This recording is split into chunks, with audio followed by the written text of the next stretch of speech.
c'est Alexandre et bienvenue dans mon émission Sous la Varangue. Sous la Varangue, c'est une émission qui parle de culture, d'histoire et d'événementiel. Nous poursuivons cette visite si passionnante du salon du livre au portail Saint-Leu dans l'espace Leclerc. Et suivez-moi dans Sous la Varangue.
Alors, nous sommes ici à l'espace Leclerc pour le 4e salon du livre Régnolais et je suis avec Arnold Jacou.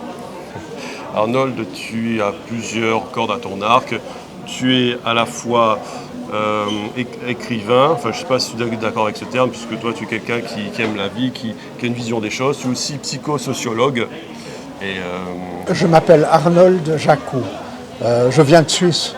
Je suis à La Réunion depuis 35 ans. Je connais bien la société de Lille. J'exerce le métier de psychosociologue. Et donc, en même temps, je travaille avec les gens, je travaille au développement des gens, dans l'environnement dans lequel ils vivent, que ce soit une famille, que ce soit une institution, que ce soit n'importe quel milieu dans lequel ils vivent. Et j'ai eu envie souvent d'écrire l'histoire de ce que j'ai vécu, en ayant un regard critique, c'est-à-dire ouvert à la réflexion et à la prise de conscience de ce qui se passe dans notre société. Et je le fais avec l'idée que ce qu'on écrit, ce que j'écris, doit à la fois plaire, permettre aux gens de prendre du bon temps et en même temps réfléchir et être instructif sur les réalités sociales qui sont vécues à La Réunion. J'ai l'impression que, d'après ce que j'ai compris, tu m'as dit que l'écriture, c'est une façon de parler de la perception des choses, en fait. Tu te considères plus comme un sociologue que comme un écrivain. D'après ce que j'ai compris. Mais non, mais j'aime bien cette présentation des choses. Effectivement. Mais je veux dire, ça fait plus de 30 ans que je travaille à La Réunion, que je suis à La Réunion. Je suis un Réunionnais de cœur, sinon de souche. Et comme psychosociologue, j'ai participé à beaucoup de projets, beaucoup d'actions, beaucoup d'implications dans tous les domaines, que ce soit dans les quartiers les plus simples, les plus pauvres, les plus démunis, ou que ce soit auprès des instances dominantes, ici des autorités dominantes. Donc, inévitablement, avec tout ce temps, j'ai acquis une expérience assez globale de ce qui se passe ici à La Réunion. Et il se fait que j'écris, mais j'écris parce qu'un certain nombre de situations m'ont touché, m'ont ému, m'ont préoccupé, et j'ai envie toujours de porter un regard lucide ou un regard critique sur la société dans laquelle nous vivons ici, et pour en laisser quelques traces, j'écris. Bon, évidemment, je vais quand même préciser, la plupart du temps, j'écris des romans, ça peut être aussi quelquefois des chroniques, mais c'est plutôt des romans, parce que toutes les études, tous les rapports que j'ai rédigés pour les projets qui m'ont été confiés, je me suis aperçu que même souvent les commanditaires ne les lisent pas. Donc, c'est du travail pour la peau patate. Ça sert vraiment à rien. Et écrire des romans sur cette réalité, ça permet d'espérer avoir quelques lecteurs de plus. C'est pour ça que je le fais. Donc oui, on est toujours déçu par certaines personnes. Bien souvent, on est souvent déçu parce que des fois le résultat c'est zéro calebasse à fumer grand bois, et on aurait aimé que les gens soient plus lucides, qu'ils aient un meilleur point de vue, qu'ils aient une meilleure perception. Et le problème, bien sûr, on en parlait tout à l'heure, c'est la perception des gens. Et d'après ce que j'ai compris, si tu écris ces livres, c'est pour illustrer ta perception. Alors, là, il se fait le dernier Rome. Je ne sais pas si. Le dernier Rome, c'est un roman que j'ai écrit après plusieurs années de travail sur les violences dont les femmes sont les victimes. Évidemment que beaucoup de femmes m'ont raconté, confié leur vie, leur misère, les situations de détresse dans lesquelles les ont mis leurs copains, leurs compagnons, leurs ex, leurs maris, enfin tout ça. Et j'avais envie d'écrire ces histoires à une époque où on n'en parlait pas encore comme on en parle heureusement aujourd'hui comme d'un problème social, mais on en parlait comme des faits divers qui se juxtaposaient les uns après les autres, tout ça. Et pour écrire un roman, il faut évidemment, on ne peut pas se contenter de rendre compte, je ne suis pas journaliste du tout, donc il fallait trouver une intrigue. Et là, je n'ai pas eu trop de difficultés d'ailleurs. J'ai été aidé par les femmes avec lesquelles je collabore et collaborais. J'ai imaginé une justicière, une femme, qui décide de régler leur compte à tous ces mecs qui sont encore dans la geôle après avoir été condamnés, qui se disent « quand je sortirai, j'irai finir le travail ». Et la justicière va utiliser sa connaissance des conduites addictives de certains de ces hommes pour elle va utiliser leurs faiblesses, leurs addictions pour les détruire, enfin pour se venger, quoi. Mais en fait, c'est pas une vengeance, non, c'est pas une vengeance, c'est une condamnation objective. C'est-à-dire que il y a des parasites qui empêchent le monde d'exister de manière saine, et elle décide de les condamner à défaut de pouvoir faire autre chose, et surtout faute d'une approche suffisamment rigoureuse de la part du système judiciaire. En tout cas, à l'époque, c'était comme ça. Alors, j'ai écrit ce bouquin. Et donc, il faut le montrer. Alors, ce bouquin, c'est le dernier Rome. Attention, c'est intéressant, amusant, d'une certaine manière, mais en même temps, c'est instructif. On apprend beaucoup de choses, et je pense que sur les problèmes qui touchent les relations hommes-femmes dans notre société, ce roman a été suffisamment... J'ai écrit ça il y a quelques années, il était suffisamment bien accueilli pour que je pense que j'ai touché juste. Heureusement, les choses ont changé entre-temps, c'est-à-dire qu'aujourd'hui, l'autorité publique prend en charge les problèmes partiellement. Elle prend en charge surtout les victimes. Mais personne ne s'occupe véritablement des prédateurs, parce qu'on le voit dans toutes les campagnes d'information, de prévention, on s'adresse aux femmes. Et les hommes n'existent pas véritablement. On doit aujourd'hui apprendre à parler aux hommes pour leur permettre de restituer une masculinité digne, honnête, ouverte, vigoureuse, et authentique. Oui, il faut que les hommes retrouvent leur honneur. Il faut qu'ils retrouvent à la fois leur virilité, mais en même temps leur côté chevaleresque vis-à-vis des femmes, parce que le côté chevaleresque, c'est la civilisation, parce que on va dire, je prends l'image du chevalier parce que les hommes qui apparemment maltraitent ces femmes-là, ils n'ont aucun code moral, donc c'est une façon de dire aux hommes, vous devez avoir un code moral, vous devez être quelque part des chevaliers, et quand on parle de chevalier, on parle d'amour courtois, et pour cela, ce sont les valeurs de la civilisation, quoi. C'est de respecter l'autre. Si on ne respecte pas l'autre, bien souvent, si on ne respecte pas le sexe opposé, la civilisation s'effondre, et c'est le chaos, c'est l'ordre des barbares qui attrapent les femmes par les cheveux et tout ça, voilà. J'aime bien tes références culturelles, historiques, Alexandre. J'aime bien, mais il n'y a pas que ça. La violence, qu'elle soit individuelle ou qu'elle soit sociale, repose toujours et enracinée toujours dans le terreau de la souffrance. Et la plupart des hommes qu'on découvre violents, c'est-à-dire qu'ils ne supportent pas de ne plus pouvoir contrôler le comportement de leur compagne et de voir son affection leur échapper et tout ça, sont des hommes qui souffrent émotionnellement d'une sorte d'immaturité et n'ont pas eu leur compte déjà dans l'enfance. Et cette frustration se transforme aisément à travers la pulsion offensive en violence contre l'autre. Alors, c'est Sentier écrasé. Mafat, l'autre histoire. Oui, alors pourquoi Mafat? J'ai travaillé 4 ans à Mafat pour le commissariat à l'aménagement des Hauts.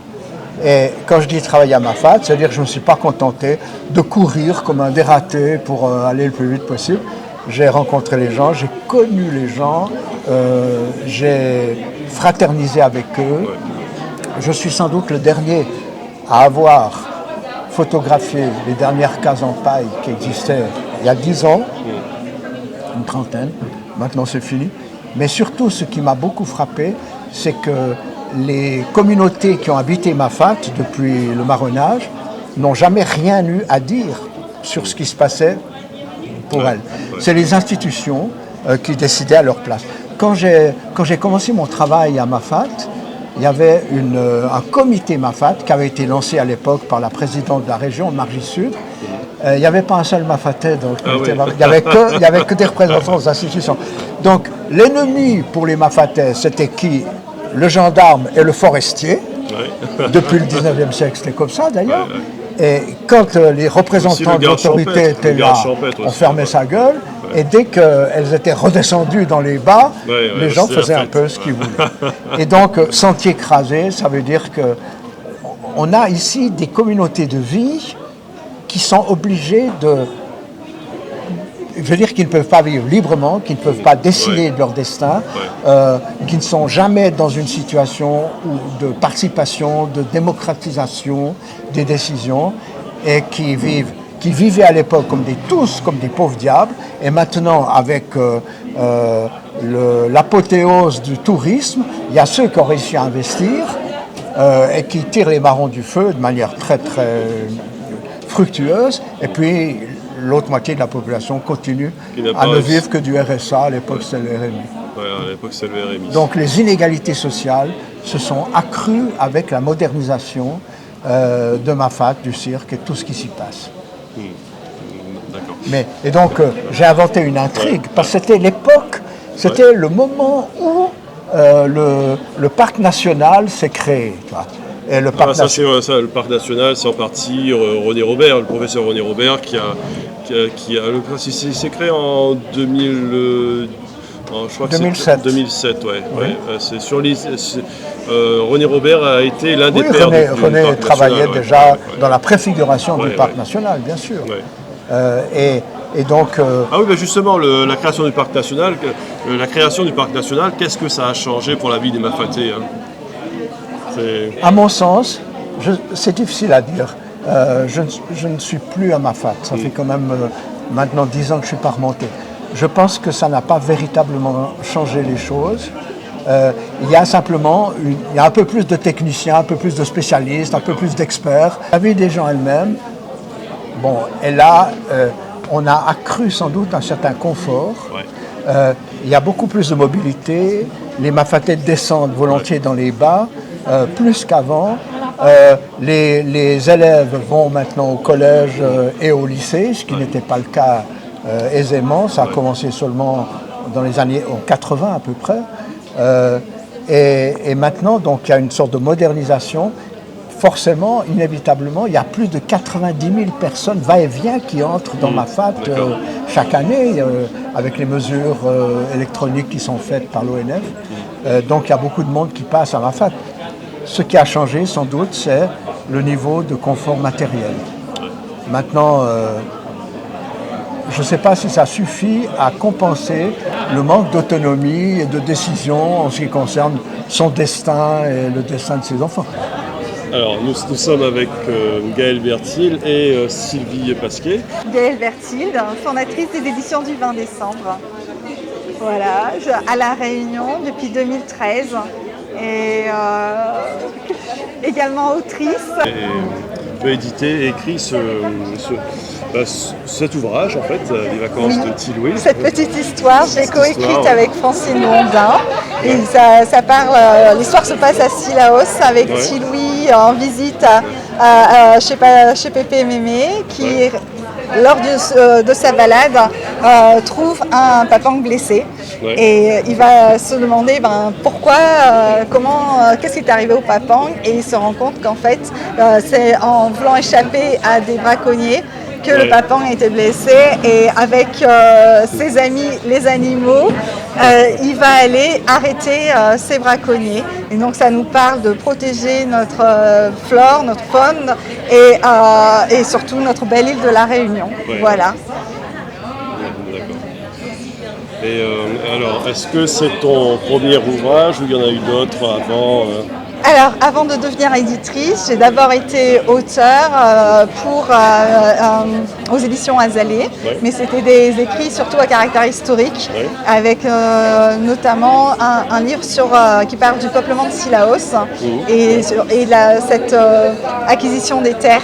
Voilà, et comment les habitants de Sillaos ont lutté contre l'administration pour faire reconnaître leurs droits sur les terres de Sillaos qu'ils avaient colonisées. Après, il y avait un petit livret et une exposition également que j'avais réalisée sur plusieurs personnalités du cirque, parce que je suis originaire de Sillaos. Ah, de Sillaos. Voilà, donc c'est d'où cette histoire aussi pour les enfants et pour la famille en général, parce que c'est mon cirque et je veux le protéger. D'accord. Et dans ton ouvrage, on parle de Victor Macauliffe, le médecin qui a sauvé justement les Sillaosiens à un moment là c'était pas du choléra, il y a eu une épidémie à un moment, je crois, à Sillaos là. Oh, il y a eu plusieurs épidémies, mais le docteur Jean-Marie Macauliffe, et non pas Victor. Victor, c'était son père, je crois, non? Voilà. Non, c'est Jean-Marie le père de Victor. Ah là, Jean-Marie le père. Voilà, et qui en fait, ça a été un médecin des termes, et qui a beaucoup contribué au développement du cirque. Pas seulement au niveau du thermalisme ou dans son rôle de médecin, mais il a aidé les Sillaosiens à trouver d'autres sources de revenus. Et notamment la culture du verre à soie, pour après, donc il essayait d'apporter quelque chose en plus aux Sillaosiens, et c'est sa fille Angèle Macauliffe qui a créé, c'était la première à broder, et les fameux jours de Sillaos, voilà.